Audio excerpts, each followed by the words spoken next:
Bitcoin dev plans eCash fork that reassigns half of Satoshi's BTC. A longtime Bitcoin developer is proposing a hard fork that would do something the community has treated as untouchable for 16 years.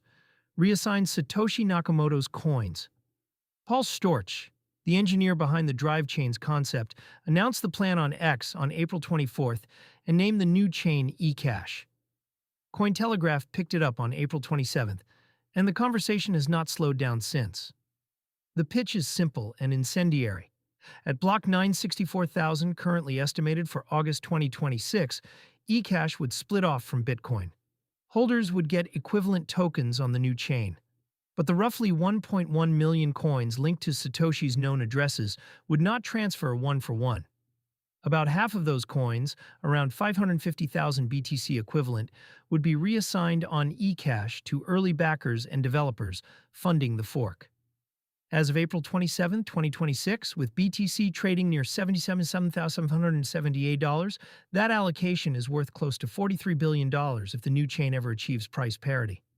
The April 24th X post that broke a Bitcoin taboo Sztorc framed the move as deliberate and necessary. "This will no doubt be a controversial decision," he wrote, "but I think it is necessary and in fact ideal." His logic: Satoshi has not moved a single coin since 2010, the dormant stash is unlikely to ever spend, and the fork needs capital to bootstrap miners, infrastructure, and developer pay. Reusing the inert allocation in his framing turns dead weight into working capital. Bitcoiners do not see it that way. Multiple replies under the original thread use the word theft. The cultural rule that nobody touches Satoshi's coins predates most of the people now defending it. Bitcoin maximalist accounts argued the precedent matters more than the dollar value. If a fork can rewrite one address's history, no holder is fully sovereign on a fork chain. What eCash actually does, and where the Satoshi coins go, the redistribution is the headline. But eCash carries a second payload: drive chains. Sztorc has spent years pushing BIP 300 and BIP 301, which would let Bitcoin host opt-in side chains for things like privacy, smart contracts, and faster payments without changing the base layer. Bitcoin Core has declined to merge those proposals. eCash activates them by default. Under the proposal, the 550,000 reassigned coins are not handed to one entity. Sztorc has described the allocation as a pool used to bring institutional and retail investors on board before launch, similar to a pre-mine but funded from inactive supply.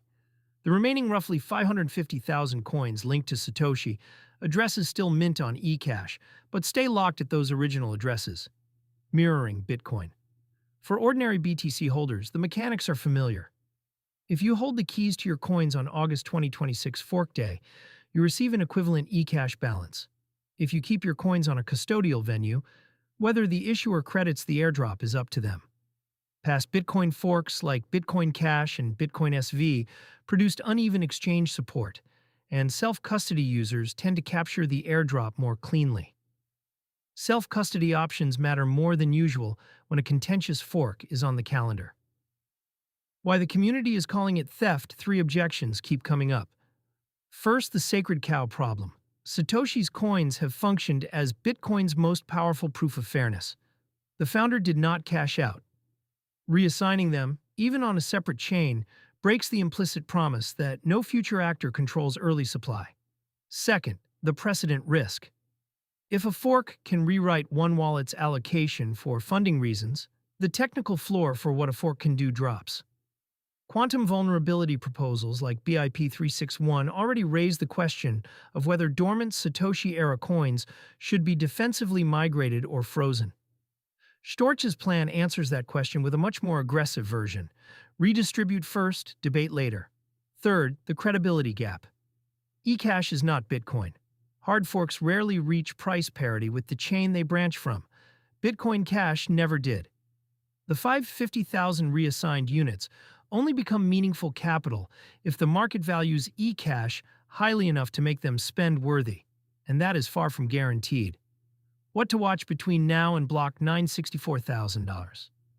3 signals will tell you whether this becomes a real event or a footnote. Mining pool support is the first.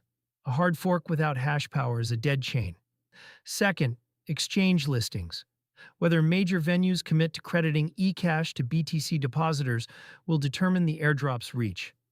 Third, any response from the Satoshi addresses themselves.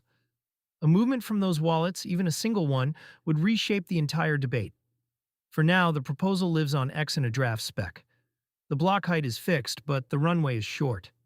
Bitcoin's spot price already absorbed news of a quantum risk debate over Satoshi-era coins earlier this month with little reaction. Whether a redistribution proposal carries more weight will depend on who lines up behind it before August.